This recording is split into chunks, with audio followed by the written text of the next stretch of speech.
Good morning बच्चों।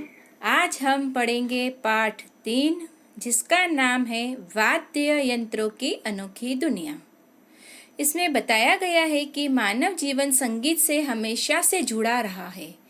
उदास और निराश मन को प्रफुल्लित करने वाले संगीत के महत्वपूर्ण अंग है विविध वाद्य यंत्र।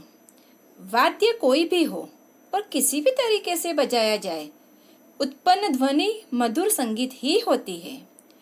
इस पाठ में ऐसे ही कुछ विशेष वाद्य यंत्रों की जानकारी दी गई है। गायन के साथ वादन मिलकर संगीत को पूर्णता प्रदान करता है। इस पाठ में विविध भारतीय वाद्य यंत्रों की जानकारी दी गई है।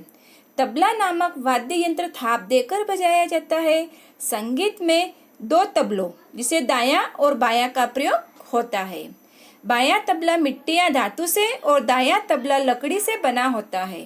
बांसुरी फूंक से बजाए जाने वाला सुरीला वाद्य यंत्र है। यह लकड़ी की बनी होती है। इसका पौराणिक और ऐतिहासिक महत्व। अब हम वाद्य यंत्रों के बारे में जानेंगे। पहले तो हम ये देखेंगे कि कौन कौन से वाद्य यंत्र हैं, उसके बाद हम सबके बारे में पढ़ेंगे। बच्चों, आज हम वाद्य यंत्र के बारे में जानेंगे कि कौन कौन से वाद्य यंत्र होते हैं। बेला, घंटी, सारंगी, डफली,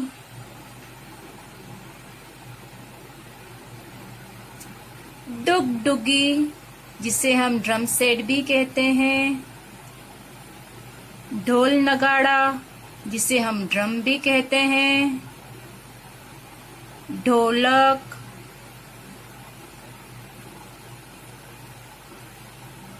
तबला, ये तो आप लोगों ने देखा ही होगा, पियानो,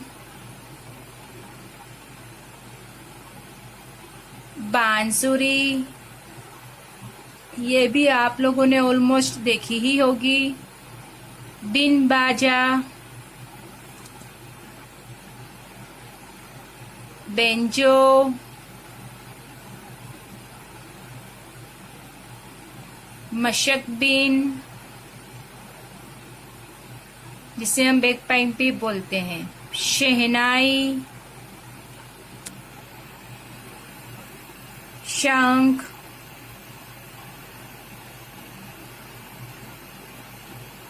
सितार,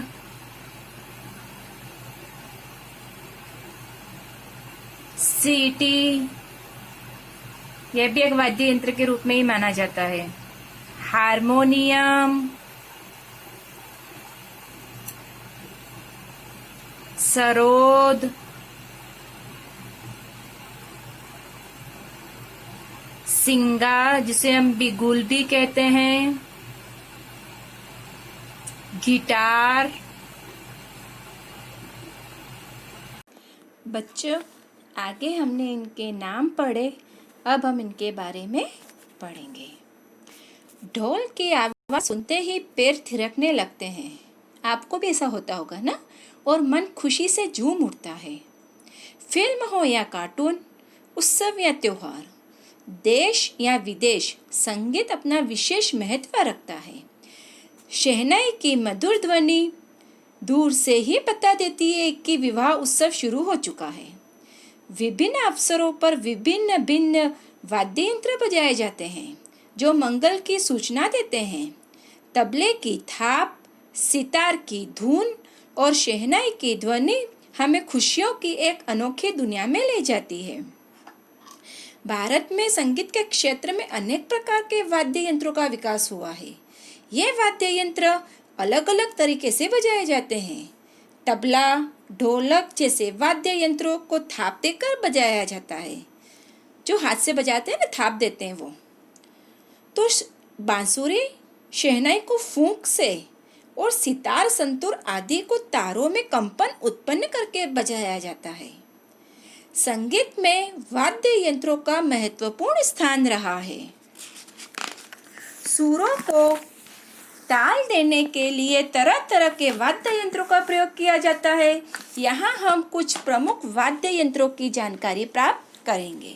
उनमें सबसे पहले है तबला। तबले के बारे में हम जानेंगे। थाप देकर बजाए जाने वाले वाद्य यंत्रों में तबला सबसे लोकप्रिय वाद्य यंत्र है।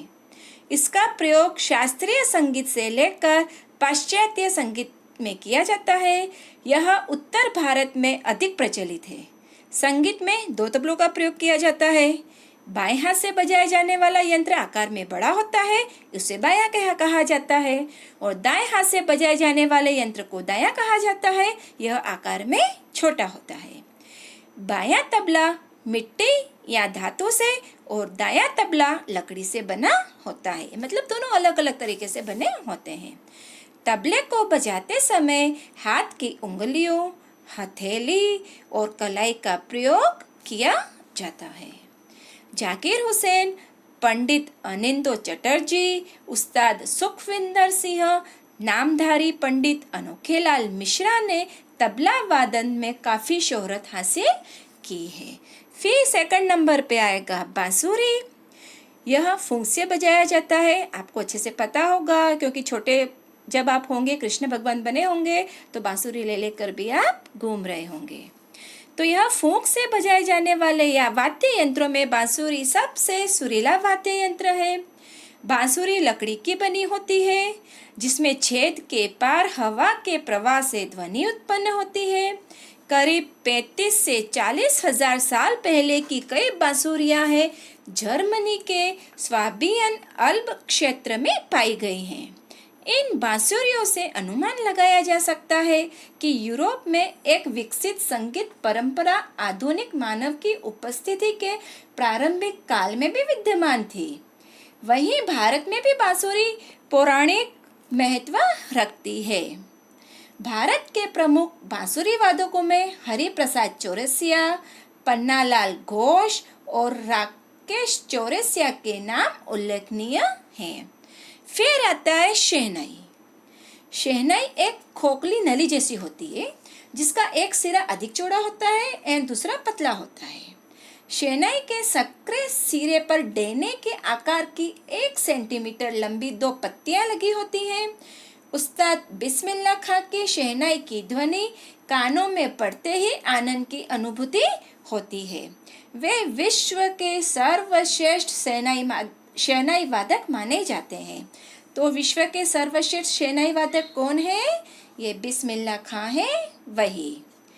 फिर आता है सितार। तारों में कंपन पैदा करके बजाए जाने वाले यंत्रों में सितार सबसे लोकप्रिय वाद्य यंत्र है। यह सागौन की लकड़ी और कद्दू से बना होता है, पंपकिन जो होता है ना, उससे। इसे बजाते समय अंगुली में महराब पहनकर इसके तारों को झंकृत किया जाता है। इसका प्रयोग भी शास्त्रीय तथा अन्य तरह के संगीत में किया जाता है। सितार पूरी तरह भारतीय वाद्य यंत्र है। सितार पारंपरिक वाद्य यंत्र होने के साथ ही सबसे अधिक लोकप्रिय भी है। इसे भारत का राष्ट्रीय वाद्य यंत्र होने का गौरव भी प्राप्त है।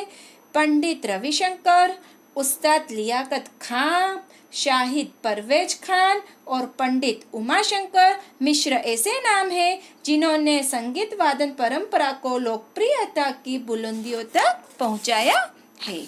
फिर आता है संतूर। संतूर का भारतीय नाम शततंत्री वीणा यानी 100 तारों वाली वीणा था, जिसे बाद में फारसी भाषा के प्रभाव से संतूर नाम दिया गया। यह अपने आप में एक अनोखा वाद्य यंत्र है, जो कि तार का साज होने के बावजूद लकड़ी की छोटी छड़ों से बजाया जाता है। यह मूल रूप से कश्मीर का लोकवाद्य है। कहाँ का लोकवाद्य है ये? कश्मीर का, जिसे सूफी संगीत में इस्तेमाल किया जाता है।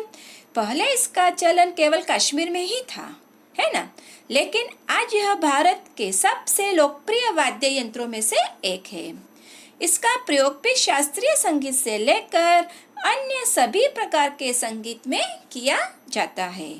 पंडित शिव कुमार शर्मा ने इसे लोकप्रियता के शिखर तक पहुंचाने में विशेष योगदान दिया। गायन के साथ साथ जब वाद्य यंत्रों का साथ मिलता है तो श्रोतागण उस गीत संगीत में डूब जाते हैं। भारतीय वाद्य यंत्रों ने अपनी अनूठी विशेषताओं के कारण देश विदेश में भी अपना विशेष स्थान बना लिया है। तो आपको भी ये चैप्टर है वो एक बार रीड कर देना है। धन्यवाद।